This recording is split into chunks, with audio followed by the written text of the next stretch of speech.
distinguished delegates, ladies and gentlemen, may I please ask you to take your seats in order for us to begin with the official opening of the United Nations Framework Convention on Climate Change Conference. Thank you.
distinguished delegates, ladies and gentlemen, honored guests, welcome to the opening of the United Nations Climate Change Conference 2017. Please allow me to invite you to enjoy a Welcome to Bonn piece, I'm an Island, performed by Miss Bernadette Lahengst, together with the Theatre Bonn Children's and Youth Choir, and children from the Bonn International School parading in costumes. Thank you.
Song for the here in Bonn, and it's called I'm an Island.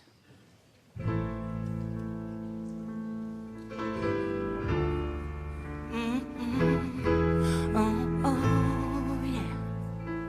Ooh. You're running behind the time, speeding up online, using cars and trains, cruising by aeroplanes, catching the stars above. But when is the time for love? You're searching for paradise. It's here, look into my eyes. I'm an island, surrounded by the sea, my beloved enemy. So why are you silent? I'm an island.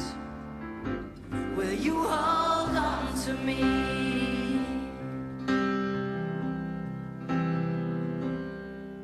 Your love is like a wave, rising high but never say, I will be your home. When you're shipwrecked in a storm, I know that you are more than the sum of your parts. So cool down your temperature, I need your warming heart. Fiji, Mount, I say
Excellences, Mesdames et Messieurs, j'ai l'honneur de déclarer ouverte la 23e session de la Conférence des parties à la Convention cadre des Nations Unies sur les changements climatiques.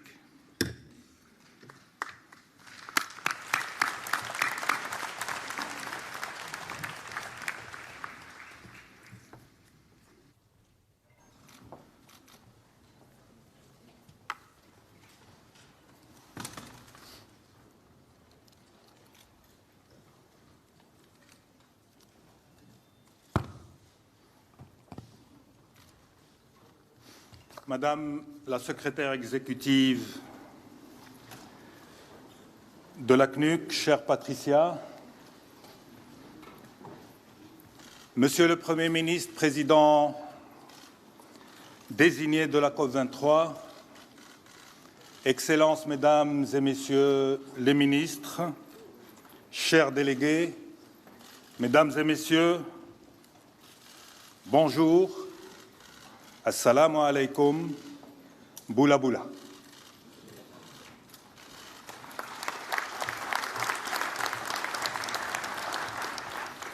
C'est naturellement avec beaucoup d'émotion que je m'adresse à vous aujourd'hui. Une année s'est écoulée depuis la tenue à Marrakech de la COP22. Où nous avons eu l'immense honneur, l'immense plaisir de vous accueillir toutes et tous dans ce pays, et j'en suis convaincu que vous avez beaucoup apprécié. Nous avons en commun de bons souvenirs, d'excellents souvenirs, de moments intenses que nous avons partagés pendant 2 semaines, durant lesquelles nous avons beaucoup travaillé et beaucoup fait pour que la COP22 soit à la hauteur des attentes de tous ceux qui, naturellement, s'intéressent, et là je parle de l'opinion publique et de la communauté internationale, au devenir de ce qui est entre nos mains, de ce qui est important en termes de décision et en termes d'action. Je voudrais à cette occasion, avec votre permission, féliciter la CNUC pour son 25e anniversaire, un symbole de l'engagement de la communauté internationale. Je tiens aussi, évidemment, à saluer nos hôtes, ici à Bonn, pour leur chaleureuse générosité, leur affable hospitalité et l'efficacité logistique qu'ils ont déployée pour offrir les meilleures conditions de confort et de travail. Merci, merci pour tout ce que vous avez fait pour assurer dans les meilleures conditions notre accueil et notre séjour. J'ai participé hier à une rencontre sur la plateforme des communautés locales et peuples autochtones. Nous avons débuté cette rencontre par une prière et j'ai eu l'impression de voyager dans le temps. Cette même prière, je l'avais partagée l'an passé avec ces communautés lors du premier jour de ma présidence.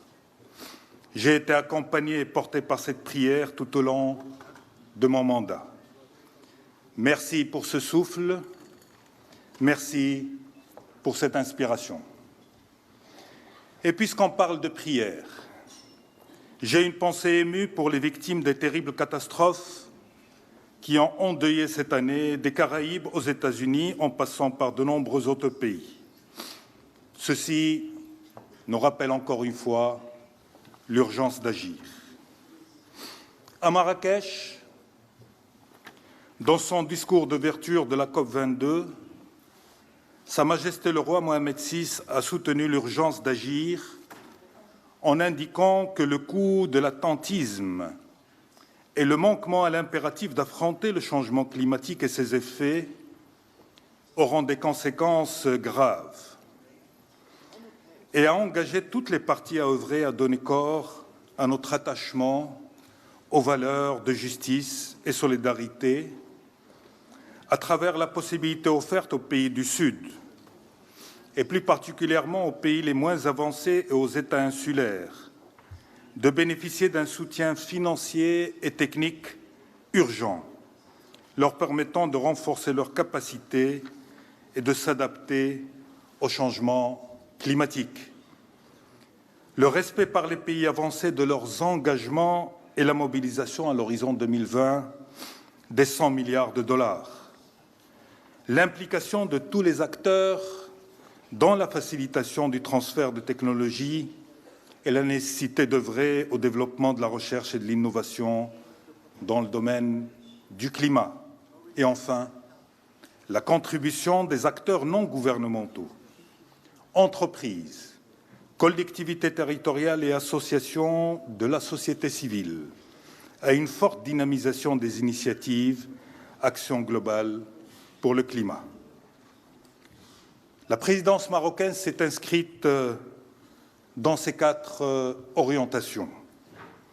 Nous avons été et nous avons veillé à être une présidence inclusive, de facilitation, d'ouverture, d'écoute, et ceci nous a permis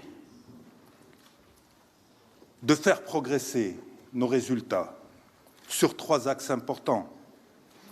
Le multilatéral formel, avec près de 35 décisions, et la proclamation d'action de Marrakech pour le climat et le développement durable. L'agenda de l'action avec le lancement du partenariat de Marrakech pour l'action globale pour le climat et de nombreuses initiatives sous l'impulsion de la société civile et du secteur privé. Le sommet des chefs d'État africains et la mise en place de 3 commissions.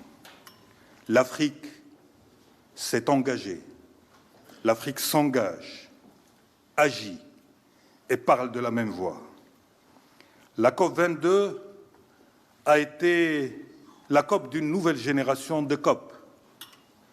Première COP après l'entrée en vigueur de l'accord. Elle a ouvert la voie à la mise en œuvre et à l'action. Depuis la COP22, depuis Marrakech, les résultats concrets se sont accélérés à tous les niveaux, selon les valeurs, 3 valeurs fondamentales: l'ambition, la solidarité et l'action. En effet, le yearbook sur le partenariat de Marrakech pour l'action globale nous indique que depuis la COP22, près de 3/4 des initiatives ont pris de nouveaux engagements pour le climat. Le yearbook nous indique aussi que dans son ensemble, l'action climatique globale a le potentiel de diminuer au moins de moitié le gap pour les 2 degrés et de réduire le gap d'1 tiers pour l'objectif de 1,5 degré. Depuis la COP22, nous avons continué à être une présidence engagée et active au Maroc et à l'international à travers plusieurs dizaines d'événements et initiatives aussi bien générales que spécifiques sur les sujets de l'adaptation, de la finance et du renforcement de capacités. Nous avons aussi été la première présidence à organiser une rencontre post-COP en février dernier avec les observateurs et la société civile. Cet engagement envers les acteurs non étatiques est pour nous un point prioritaire que nous avons travaillé notamment en amont de la COP22 avec les pré-COP régionales et le sommet MED-COP de Tanger pendant la COP22 et depuis la COP22 avec le sommet Climate Change d'Agadir, entre autres. Je suis enchanté de voir la présidence fidjienne continuer à montrer du leadership sur cette relation primordiale pour le climat. On le sait, si nous voulons faire avancer ce combat, il faut qu'on le fasse avancer avec les deux piliers, les États et les non-États. En ce qui concerne la COP23, nous devons progresser dans le consensus, mais un consensus accéléré et ambitieux, aligné sur les 7 fondements de la vision de la présidence fidjienne de la COP23. Je vous invite, mesdames et messieurs, chers collègues, à fortement soutenir cette vision. L'action et le progrès sont nos priorités communes.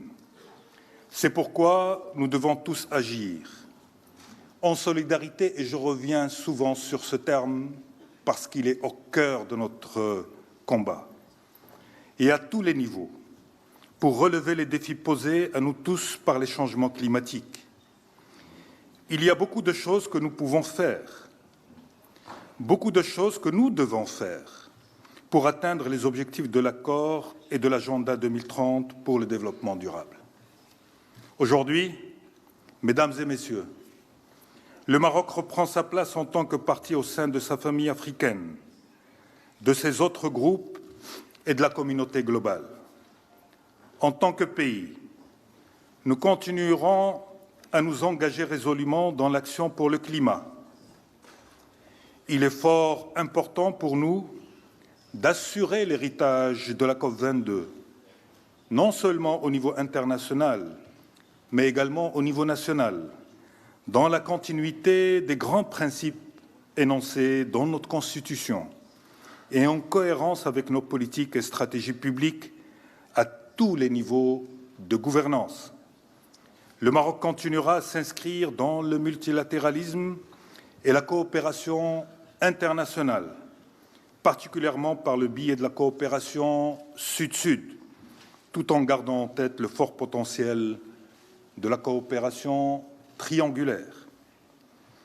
Excellences, Mesdames et Messieurs, j'aimerais vous indiquer qu'au-delà d'une obligation de moyens, nous avons l'obligation de résultats.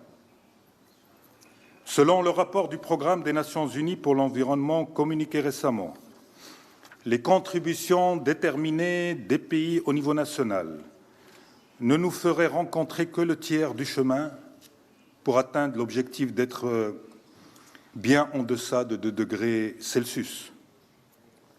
Cet état de fait est tout simplement inacceptable pour notre planète et en particulier les plus vulnérables. Malgré les efforts positifs consentis par l'ensemble des parties, nous avons l'obligation de faire davantage. À ce titre, j'aimerais rappeler l'importance du pré-2020. Le pré-2020 est fondamental pour notre action pour le climat et le développement durable.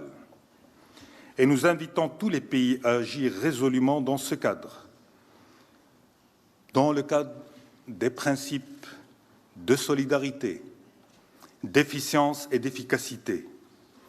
La solidarité doit être le fondement et l'aboutissement de notre ambition collective et irréversible pour le climat et le développement durable. Les parties prenantes sont conscientes de l'urgence et se sont inscrites dans la dynamique de l'action.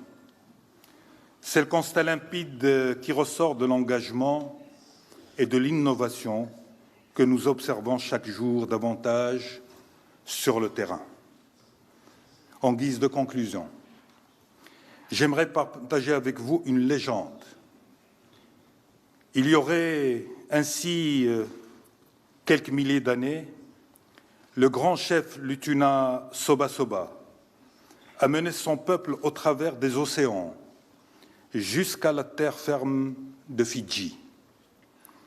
Je pense que le canoë traditionnel fidjien, le Hadi Yeta, qui a fait le voyage jusqu'à Bonn et trône ici au centre de conférence, est un beau symbole d'un savoir-faire ancestral, d'une grande ambition et d'une mobilisation de tous les acteurs pour mener un peuple à bon port. J'ai l'intime conviction que la présidence fidjienne saura nous guider tous de pareille manière et inspirer solidarité, espoir et opportunités pour les générations présentes et futures. J'ai la certitude que l'éducation et la jeunesse sont nos relais d'action les plus importants. Le moment est venu pour moi de vous remercier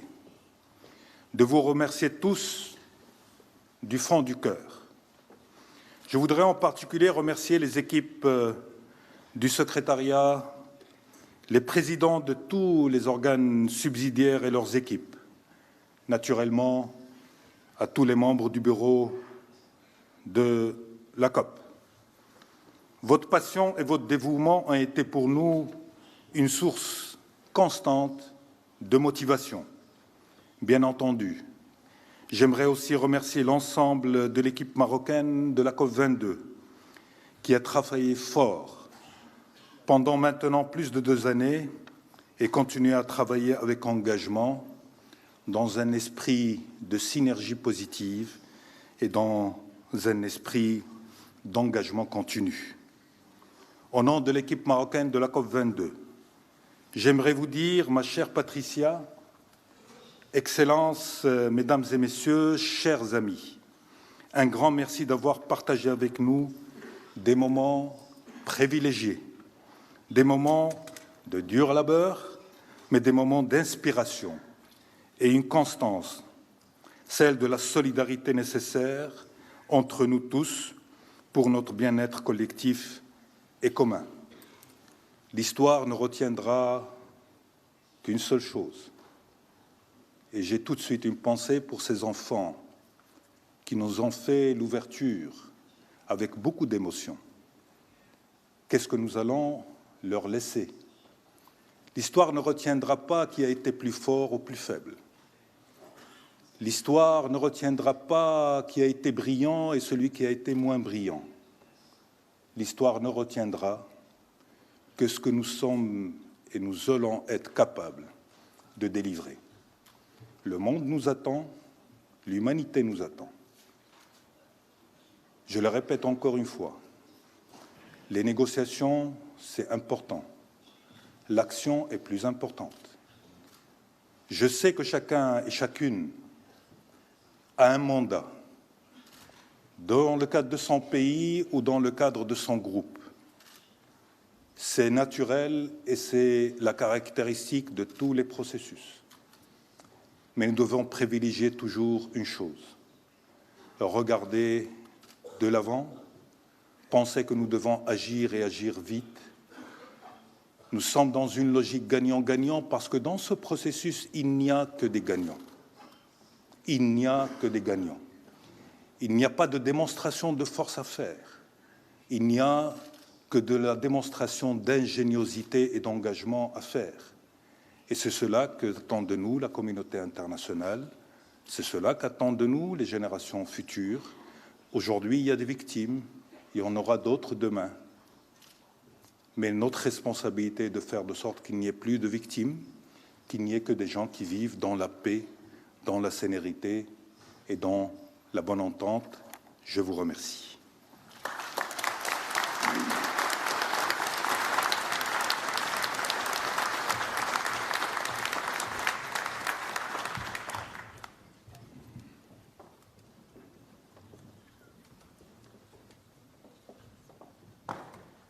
Bien, après ce magnifique discours,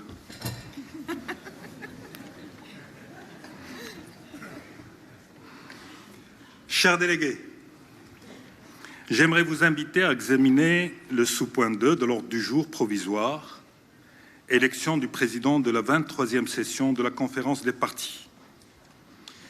Vous vous souvenez que conformément au paragraphe 1 de l'article 2 du projet du règlement intérieur actuellement appliqué, la présidence de la COP est assurée par roulement entre les 5 groupes régionaux. Nous continuons le cycle avec un président nommé par les États de l'Asie et du Pacifique. J'ai donc le grand plaisir de proposer que la conférence élise par acclamation Son Excellence M. Frank Bainimarama, Premier ministre de Fidji, qui exercera la fonction de président de la conférence à sa 23e session. On doit applaudir.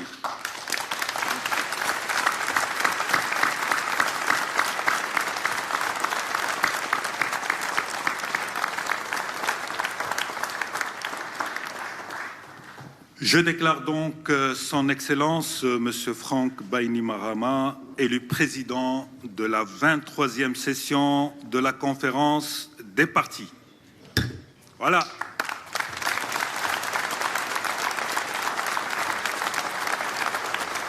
Permettez-moi donc de féliciter Son Excellence pour son élection et de lui souhaiter beaucoup de réussite dans la conduite des travaux de la conférence. J'invite maintenant Son Excellence à venir occuper son siège à la tribune.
Can you look at us again?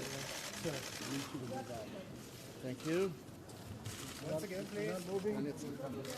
Ich kann jetzt. Ich werde geschoben. You need to move out now. Sorry.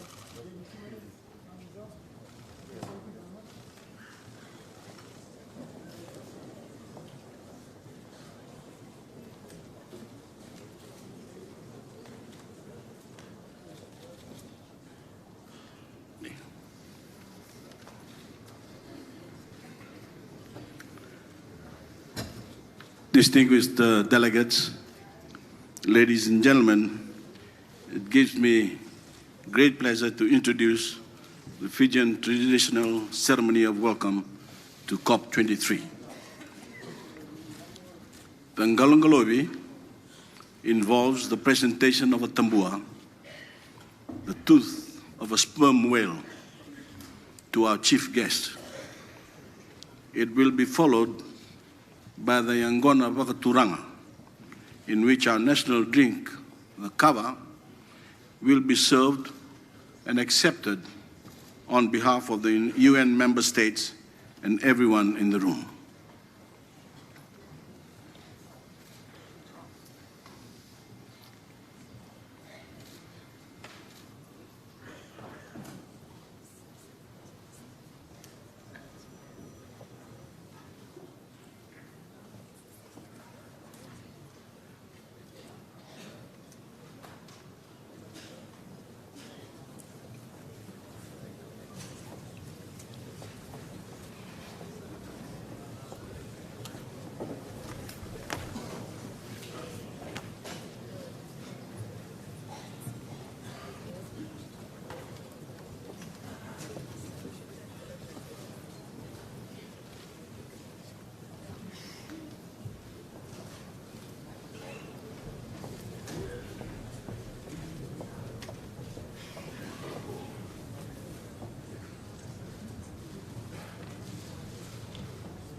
Utama.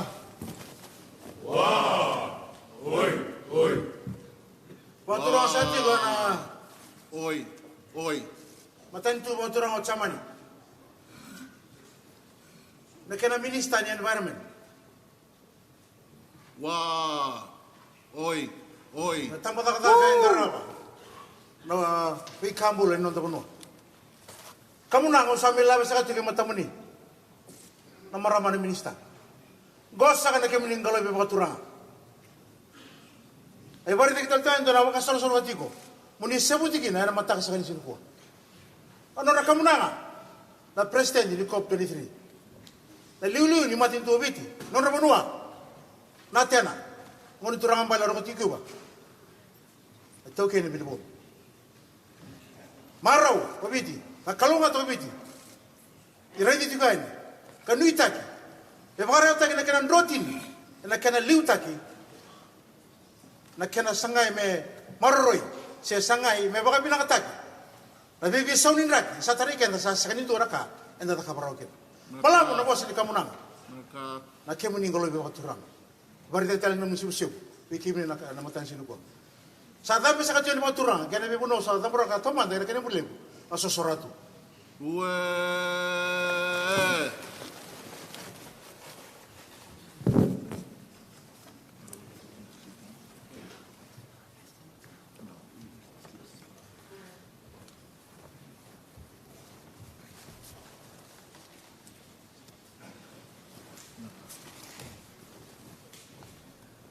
Urusaka. Yo.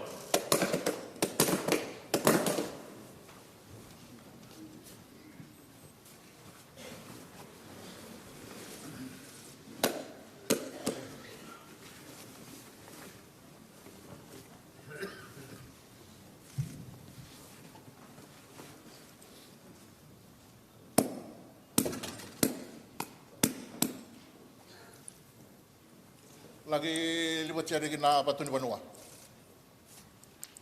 Na inggalan kalau bebek turangan. Na yau. Ida mo na may naroron sila ni buwa. May na banua. May kumpuna. May burang basanga. May namata ni tubi ulaman ni natovat. Na inggalan kalau na yau bebek turangan. Gana kaya tuanin raya. Naisip-sip baka turanga. Dambo, kinamatan tu chamani. Kinaga minister, membalit siya na bibisyo dragi. Sa nova to no, naroron siya kunan ko. Gana kaya inagay baka turanga. Sera baka nung origi mo ni mga kinamatan tu. Diyan rin baka turanga. Ito na Dendra baka turang na rokot tuyo ba? Sanokot, sangat tuloy.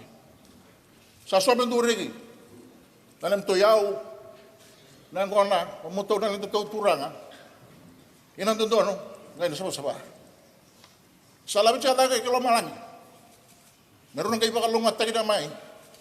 Nabitaman ni Mayata. Manayado. Nalamyan lumiyan ni Bitu-tuk na laway bura-bura. Don roro. Dederno kiyata, ng rotin nila bilutagi, nalanda matan tulaman. Sirin din na mate, wasay reba na men rin bitutu. Susok ng mga napayokani, ng rin napayokani, galanda ka lubatan ng mga nakaristo, nandadola. Mana? Hindi na. Ako, ayo.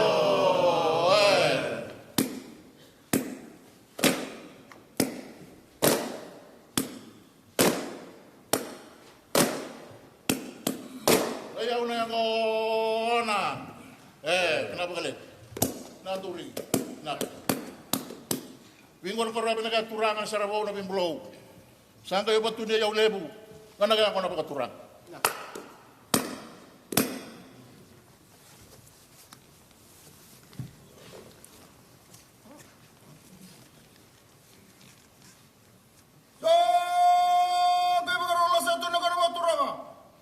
Lose.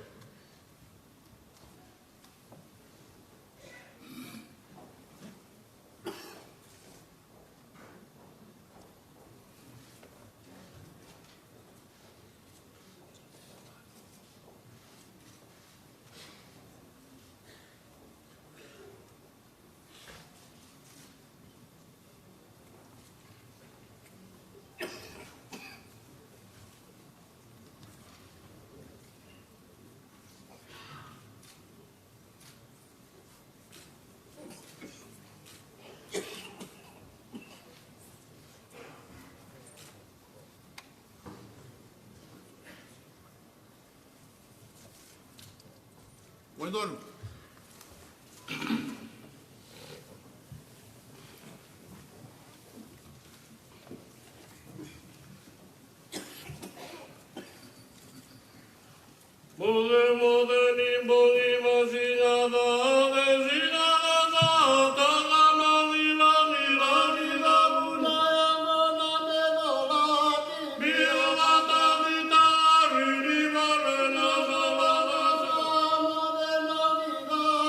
Sa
Saleme avang ina turanga matanggali.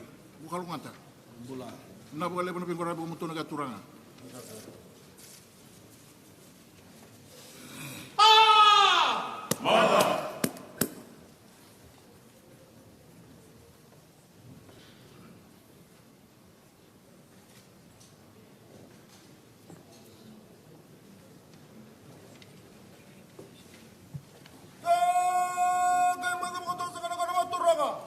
Mambo.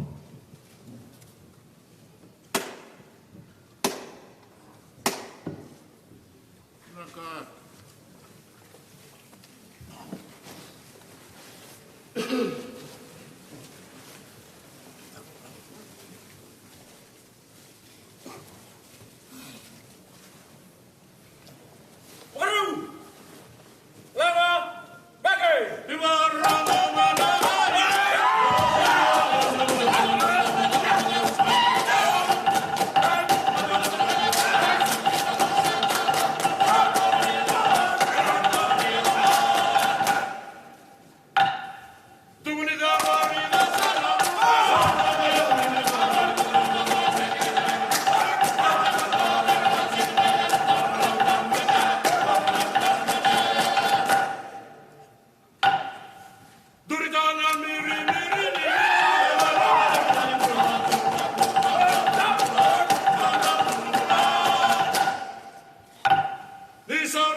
Your Excellencies, distinguished delegates, Bulabinaka, and a very warm welcome to the Mbula Zone.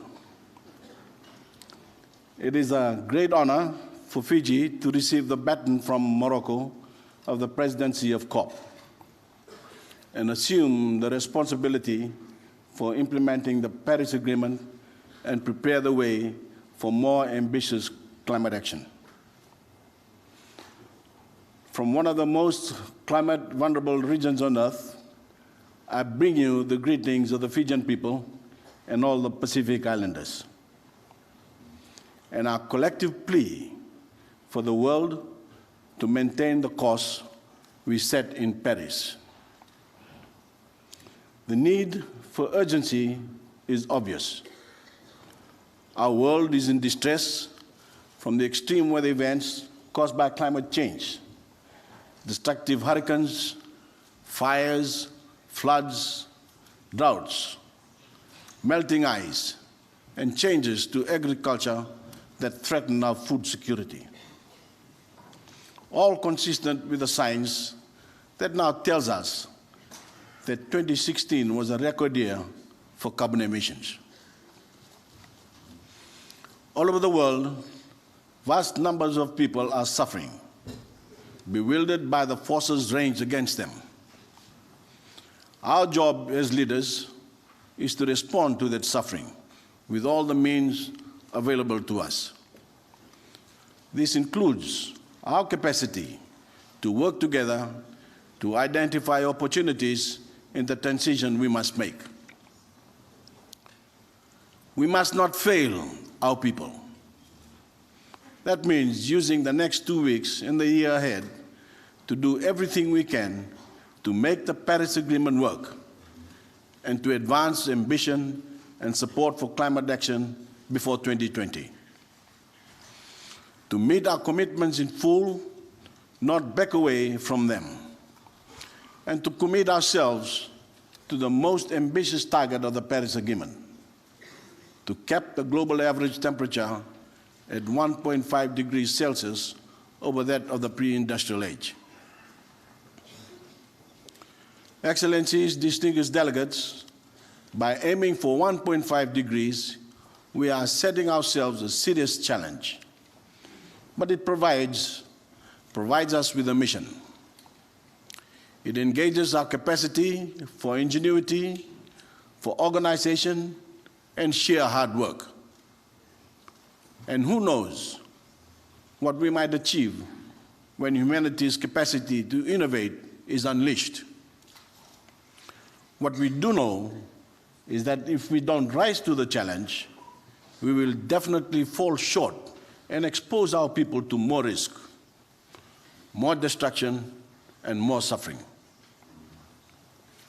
That is why Fiji has been so determined to help build a grand coalition of governments at every level: society, civil society, the private sector, and faith-based organizations, and to connect this effort to as many of the 7.5 billion citizens of the planet as possible.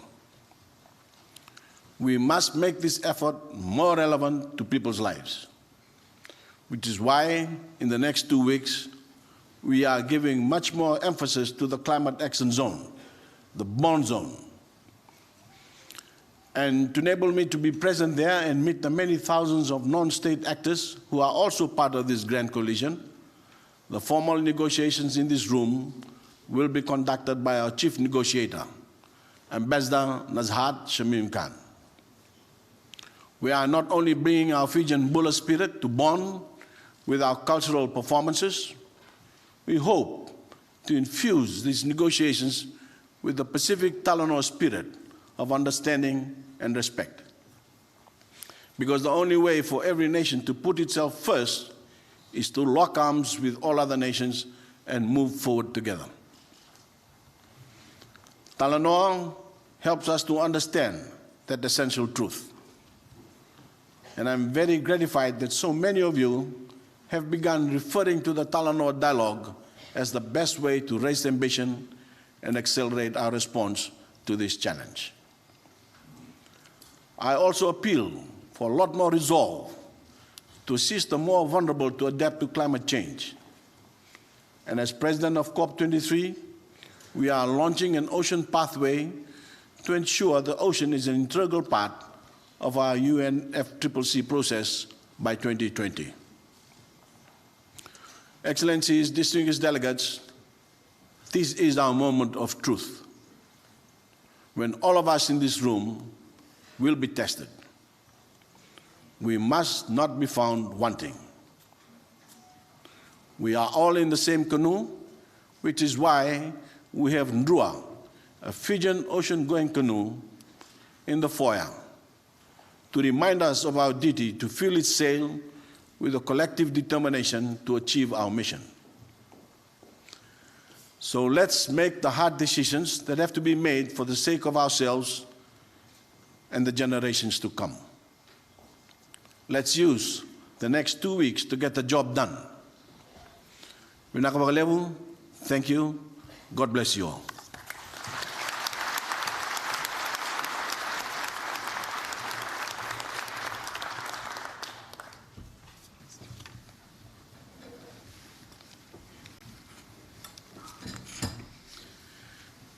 Distinguished delegates, ladies and gentlemen, we are honored today to have with us His Excellency Professor Jan Žižko, Minister of Environment of Poland, and President-designate of COP24.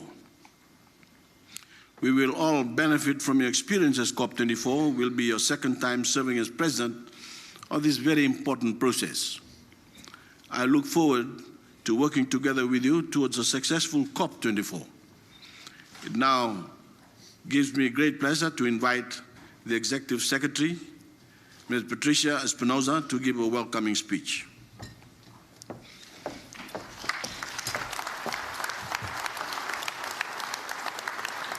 His Excellency Mr. Frank Bainimarama, His Excellency Mr. Saladin Messoir, Her Excellency Ms. Barbara Hendricks, Honorable Mayor of Bonn, dear President of the IPCC, dear Director General of the WMO, distinguished delegates, dear friends, ladies and gentlemen. Welcome to Bonn and welcome to this year's United Nations Climate Change Conference. Let me begin by thanking our COP22 President from Morocco, Mr. Saladin Messoir, for your leadership and the service to the process. Your contribution is particularly important as you took on the challenge to preside over the first conference of the parties to the Paris Agreement just 2 weeks after its entry into force. Let me also thank the governments of Germany, the federal government of Germany, and the governments of North Rhine-Westphalia and Bonn, and especially the people living in this region for their extraordinary support to be able to hold this conference here in this historic, beautiful area. My gratitude extends to your ongoing support to the Climate Change Secretariat. And I also want to thank my team, the Secretariat, for all their efforts in preparing for this conference. Last but not least, I thank our incoming COP President, Prime Minister Bainimarama, and his wonderful team for their willingness and dedication to take up this major challenge. I must commend Fiji and Germany for the spirit of cooperation that you have shown to ensure this conference is a reality. It is indeed an example of how nations can work together to accomplish great things. Ladies and gentlemen, 25 years ago, governments came together at the Earth Summit in Rio with this very spirit. They began with the idea that the world needed to change the way it was treating its environment. And from that single idea, our convention was adopted and the movement began. A movement that 2 years ago resulted in the Paris Agreement. Today, in record time, 169 countries have ratified it, making it possible that we go from the era of hope to the era of implementation. And together with the Sustainable Development Agenda, we have a clear path forward to truly address climate change and sustainable development. Yet, it is an incomplete journey. This is the 23rd COP conference, but never before have we met with a greater sense of urgency. As the Prime Minister has just expressed, as our COP22 President has expressed, and as the President of the children, the beautiful children, and the beautiful song has all reminded us.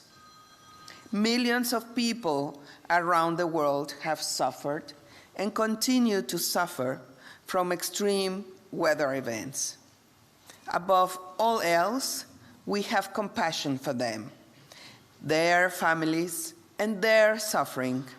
But the fact of the matter is that this may only be the start, a preview of what is to come.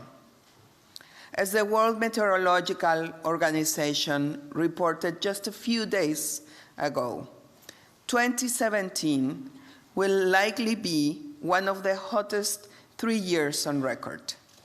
And long-term indicators of climate change, such as carbon dioxide concentrations, sea level rise, and ocean acidification, among other disturbing phenomena, will continue unless we act. UN Environment reports we face similar challenges with respect to global emission levels. National pledges only bring a third of the reduction in emissions we need by 2030 to meet climate targets. So the message cannot get any clearer. We no longer have the luxury of time. We must act now. This right here, right now, is where we begin. We have some very specific goals we must achieve while we are here in Bonn. We expect these negotiations to be the next essential step that ensures that the Paris Agreement's structure is completed, its impacts are strengthened, and its goals achieved. We also need to move forward to fulfill the commitments that are due in 2020. In this regard, finance and mitigation pledges are essential.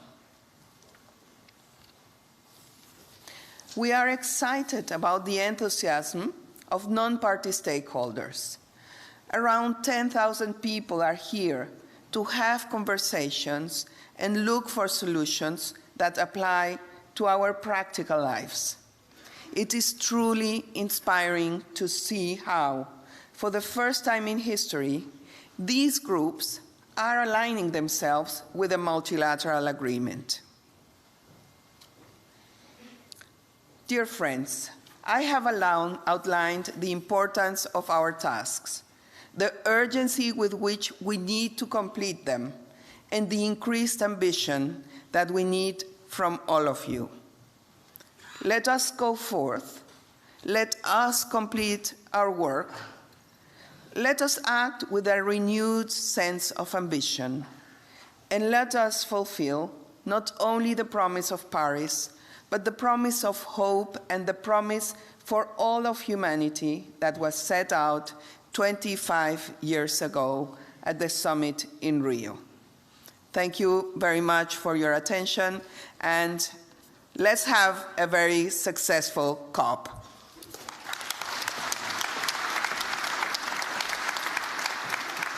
Thank you, Patricia.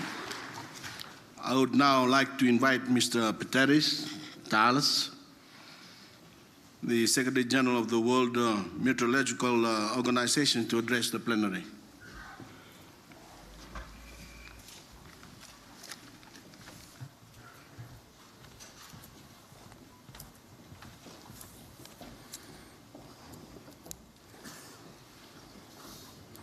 Excellencies, ladies and gentlemen, bula bula.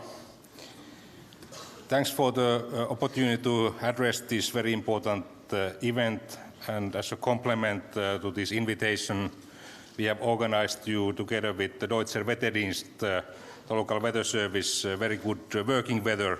It won't be very warm, it will be a little bit rainy, but there won't be any natural disasters during the coming 2 weeks, so you can concentrate on your work indoors. The role of the World Meteorological Organization is to provide you with the latest and best data and information on the state of climate and the impact of human activities on climate. We are today releasing a State of Climate and Disasters report here as a joint venture of WMO and several UN agencies. We just published last week a greenhouse gas report stating that we have exceeded 403 ppm level of carbon dioxide, which is the highest concentration in 3 million years. And also the annual growth rate from 2015 to 2016 was highest ever, 3.3 ppm per year. Last year, 2016, was the warmest year on record that we have been observing, and we are now 1.1 degree above the pre-industrial level. This was boosted by strong El Niño event, and this El Niño is over today, and 2017 is going to be among the 3 warmest years on record. And it's much warmer than 2014, which was the previous year without the impact of El Niño. And the last 5 years, they're going to be the warmest 5 years since 1850s, when we started monitoring the global coverage. We are using data from national, regional, and global centers, and we have been able to demonstrate that we have seen not only temperature and greenhouse gas concentration changes, but we have seen also several other less comfortable things. Sea surface and ocean temperatures are also, we have been reaching the warmest temperatures there. Antarctic and Arctic sea ice are shrinking, and that's also the case with the global glaciers. We have started seeing ocean water getting more acid, and that's threatening ecosystems and fisheries, and we have also seen coral bleaching recently. We just faced record-breaking hurricane season in the Caribbean with so many hurricanes in such a short period, and also the damages are expected to be massive. We don't know the numbers yet, but the record may be broken both in Caribbean and in the US. We have faced major monsoon floods in South Asia, and the drought in East Africa continues. And this drought has been boosting the crisis in fragile countries like Somalia, South Sudan, and Yemen.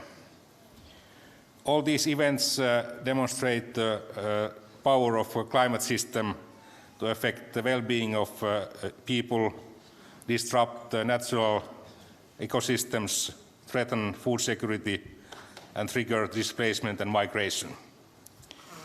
For this reason, WMO has strengthened its collaboration with other UN agencies to better reflect such impacts in its climate report, which we are going to publish here this afternoon. The Paris Agreement is a great achievement, and it offers an instrument to curb greenhouse gases, promote climate resilience and adaptation, and to avoid the worst impacts of climate change.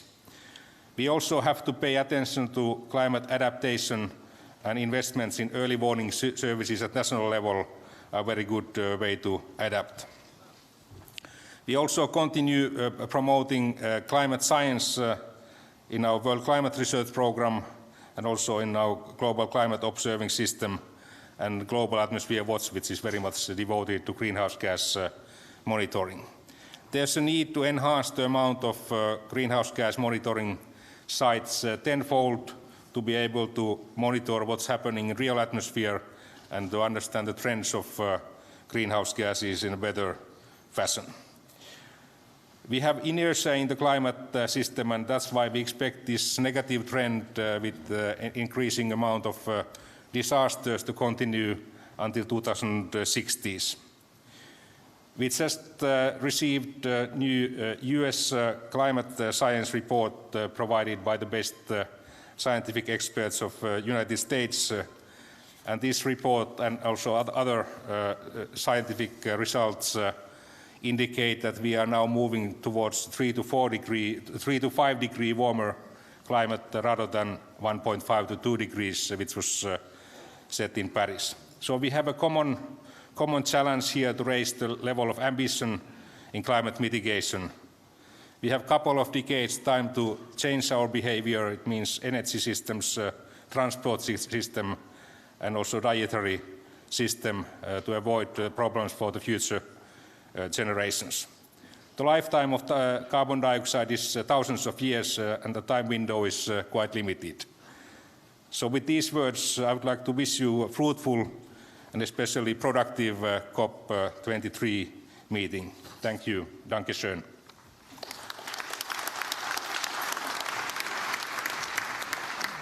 Thank you, Mr. Dallas. I would now like to invite Mr. Ho Sang Lee, the chair of the IPCC, to address the plenary.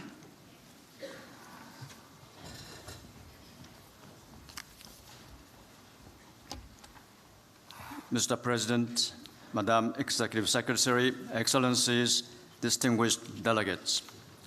Just over a week ago, the call for nominations for authors for the IPCC's 6th assessment report ended.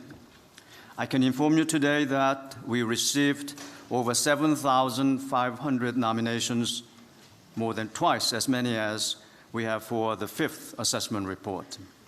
This tremendous response banishes any fears of assessment fatigue in the scientific community.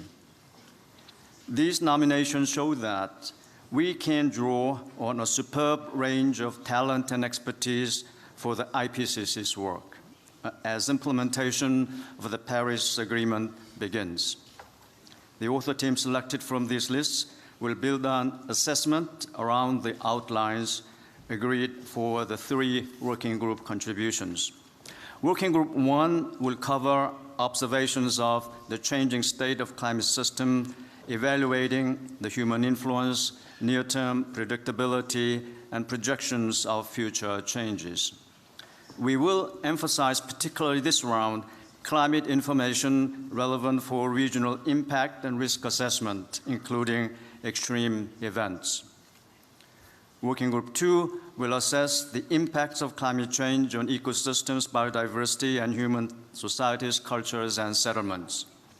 In this assessment cycle, we will present options for creating a sustainable future for all through an equitable, integrated approach to mitigation and adaptation efforts at all scales.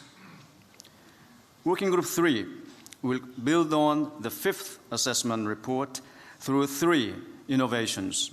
First, it will strengthen the links between long-term perspective, such as temperature goals, and more immediate policy and investment needs. We will engage a wider range of scientific disciplines, shedding light on human behavior and its links to the climate change. In so doing, we will set climate mitigation firmly in the context of sustainable development. Meanwhile, work continues apace on the special report on global warming of 1.5 degrees Celsius above pre-industrial levels. You invited us to prepare this report 2 years ago at COP21.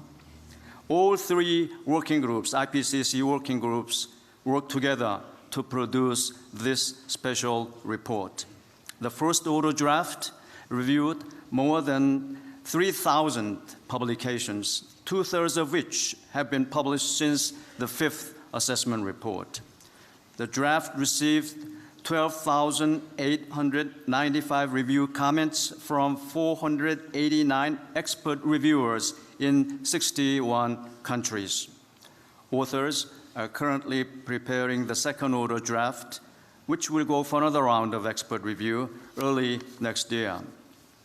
The approval of this report is scheduled to take place in the first week of October next year, in good time for the facilitative dialogue at COP24. We do have 2 other special reports, as you know very well. Those 2 special reports are well underway. They are special report on oceans and cryosphere in a changing climate, and climate change and land. Both will be completed in 2019. 2019 will also see the refinement to our methodologies on national greenhouse gas inventories. We will integrate all these 7 products into a synthesis report to be released in 2022, following the 3 working group reports the year before, just in time for the first global stocktake you will have in 2023. Excellencies, distinguished delegates, over the past week, we have heard from the World Meteorological Organization and the UN Environment about the serious trends in temperatures and emissions. These timely reports underline the need for urgent action. The IPCC assessments I have described will give policymakers the scientific information they need to take sound decisions and act.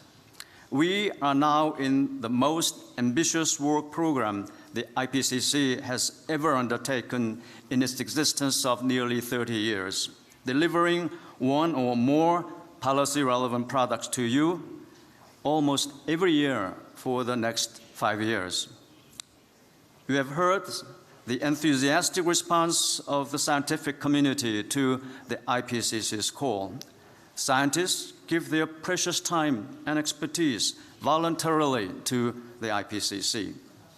Producing IPCC assessment need also a financial input from governments around the world.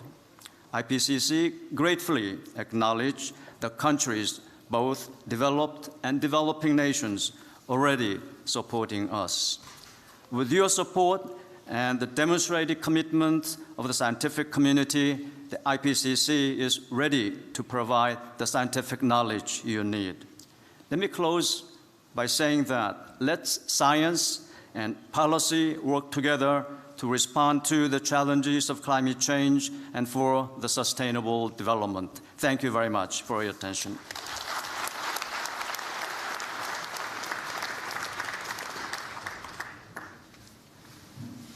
Thank you, Mr. Lee.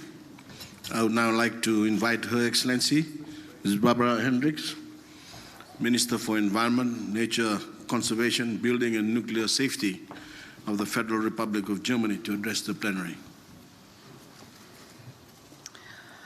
Prime Minister Bainimarama, President of the COP, Minister Mezuach, Executive Secretary Espinosa, Major Sridharajan, Excellencies, colleagues, ladies and gentlemen.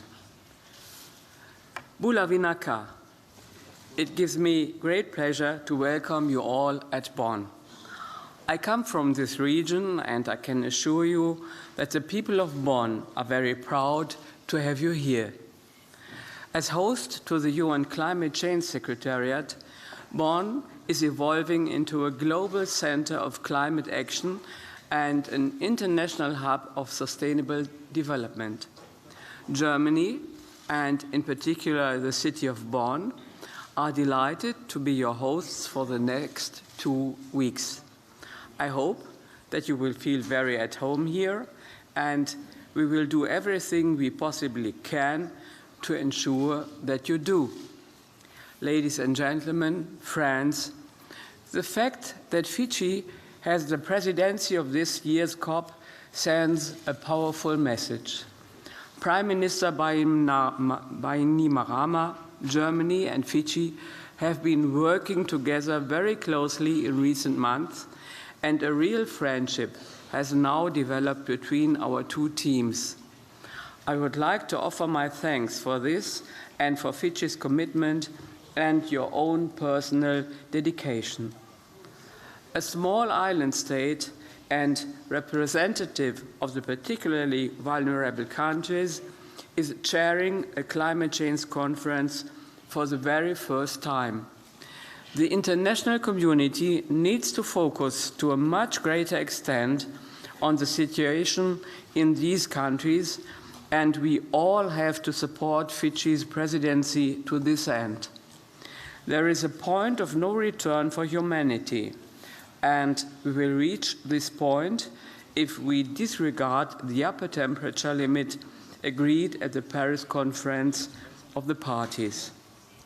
And may I thank Minister Mezuach, who, as President of COP22, clearly pointed out where our focus has to be on action and implementation.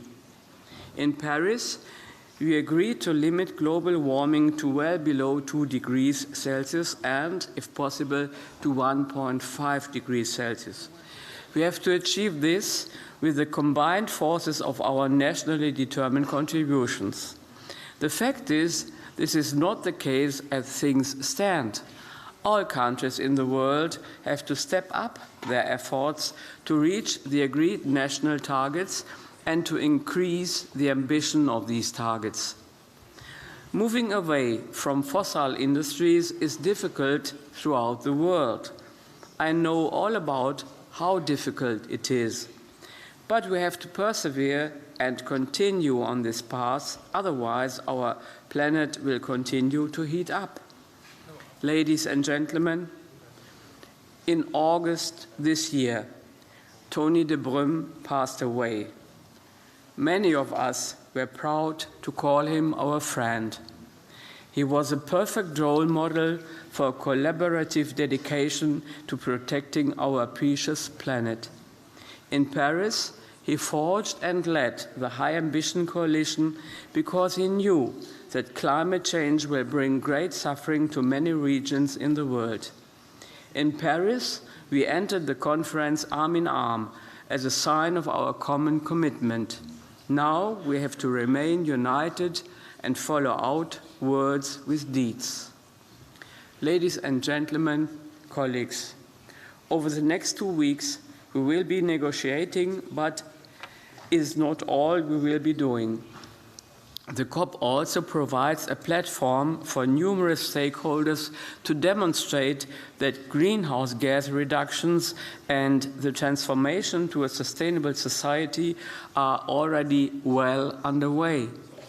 To this end, we have set up 2 zones, the Bula zone, where the negotiations will take place, and the Bonn zone, which will showcase projects under the Marrakech Partnership for Global Climate Action and host side events and exhibitions.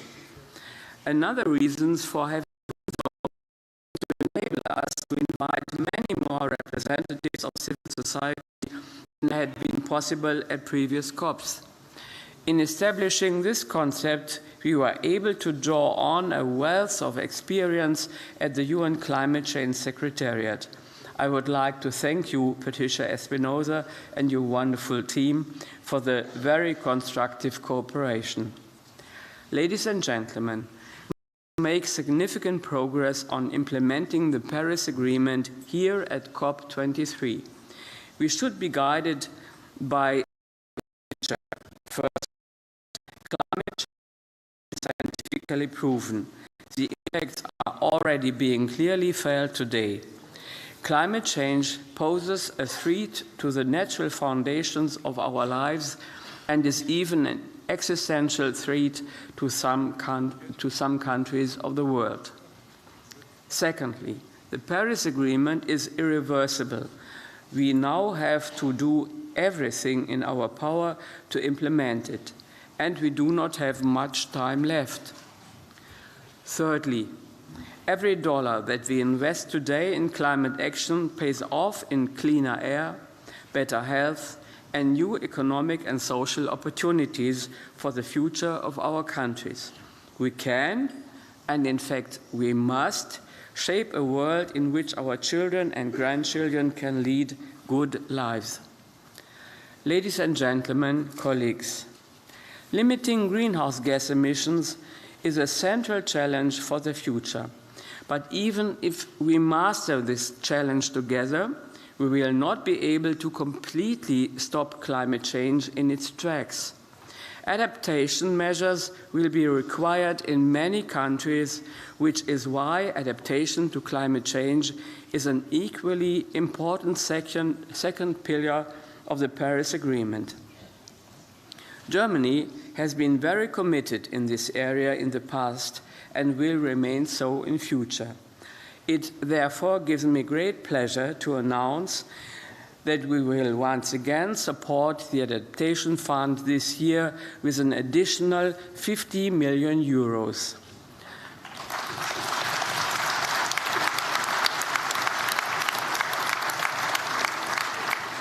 Ladies and gentlemen, I wish us all every success and wish you all pleasant stay here in Bonn and in Germany. Thank you very much. Herzlichen Dank.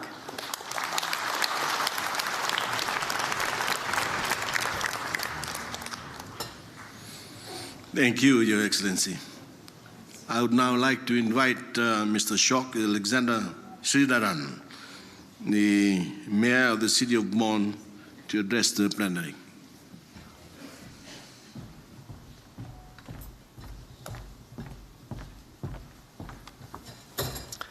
Mr. President, Excellencies, distinguished delegates, it is my sincere pleasure and a great honor to welcome you to Bonn, Germany's United Nations city and host city of UN climate change. I am still overwhelmed by the musical performances and the ceremony that we have just seen, both from Bonn and from Fiji. In the city of Ludwig van Beethoven, we are all aware that music is a very strong power. It unites people from all over the world. It is the unity and this power that we will need if we want to move forward in the climate process. I'm delighted that this 23rd climate conference is taking place here in Bonn under the presidency of Fiji. Bonn is the place where the UN is shaping a sustainable future. Over the past 20 years, Bonn has become the global capital for sustainability and climate protection. And we all know that climate change is threatening mankind more than ever before. In fact, it is affecting every single one of us. Therefore, I'm convinced that the fight against climate change must start at the local level. Every single one of us can make a contribution. This COP will therefore not be limited to Bonn and Bula zones. It will reach out to the public. More than 150 events will take the climate debate right to the citizens. And as we are welcoming local and regional leaders from all over the world, COP23 will also be a chance to show that local and regional action drives global climate action forward. These 2 weeks will help us to make headway in the climate process. And I hope that we will also be remembered for the enthusiasm and the warm hospitality in our beautiful city on the Rhine. If your time permits, I hope to see you at the Old Town Hall on Saturday, November 11th at 11:11 a.m. for the traditional opening of the Carnival season. For those who won't make it to the city center, we have set up a little winter market just opposite the Bonn zone to give you a little taste of the upcoming Christmas season in Bonn. Let me take the opportunity to thank all those who have worked hard over the past 11 months to provide you the best possible meeting and working conditions. I would also like to thank the citizens of Bonn, people from 178 nations, for their friendliness, their hospitality, and their patience. Excellencies, ladies and gentlemen, I'm confident that you will make this conference a success. Thank you once again, and welcome to Bonn, or, as Bonn is sort of a part of Fiji, Bula Vinaka.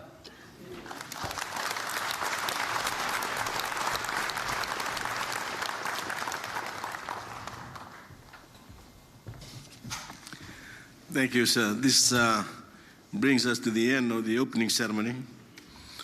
Please remain seated while we escort our guests from the podium.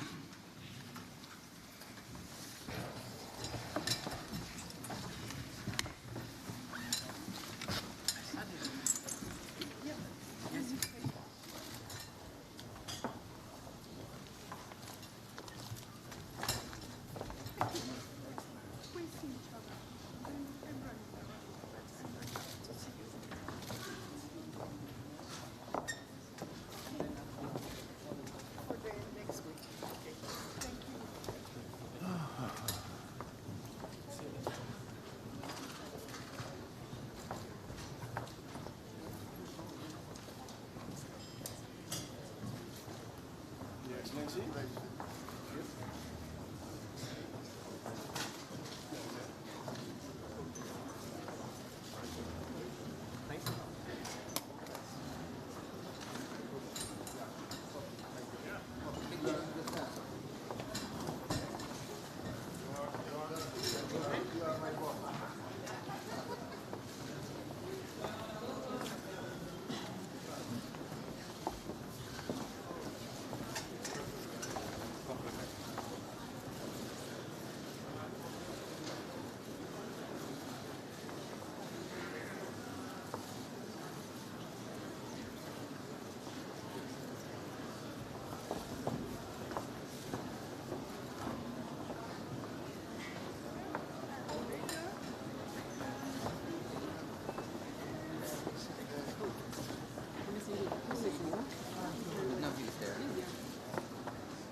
Wir haben jetzt gleich ein Interview. Ja, wo? Die steht draußen. Michael ist da, okay. Dankeschön. Directly outside there.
Ikan kela kay Bonn na naman. O si Koy ka na ba? Basta. Mawawa nga ka. Ako na boss. Coffee downstairs.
stay.